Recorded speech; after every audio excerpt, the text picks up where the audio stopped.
12th மேக்ஸில் example 7.31 தான் பார்க்க போகிறோம். tan xன்னு கொடுத்துருக்காங்க, அதை f of xன்னு சொல்லி நம்ம எடுத்துக்குவோம். ஃபஸ்ட்டு f of 0 கண்டுபிடிக்கணும், ஏன்னா மெக்லரின் சீரிஸ் தான் யூஸ் பண்ணி கண்டுபிடிக்க போகிறோம். f of 0 வந்து கண்டுபிடிப்போம். அப்போ tan 0 0, சரிங்களா? அடுத்து f of x திருப்பி டிஃப்ரென்ஷியேட் பண்ணால் f dash of x. அப்போ tan x டிஃப்ரென்ஷியேட் பண்ணால் secant squared x.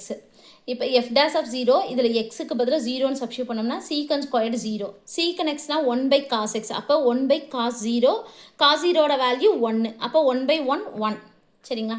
அடுத்து f dash of x differentiate பண்ணால் f double dash of x.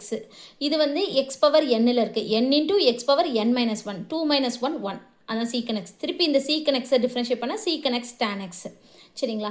இதில் f double dash of 0, xக்கு பதிலாக 0 போகிறோம், tan 0 0, அதனால் ஃபுல்லுமே 0 ஆயிரும், 0.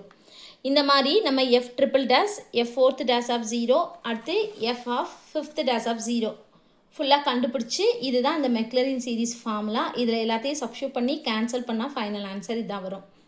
அவ்வளோதான் சம்.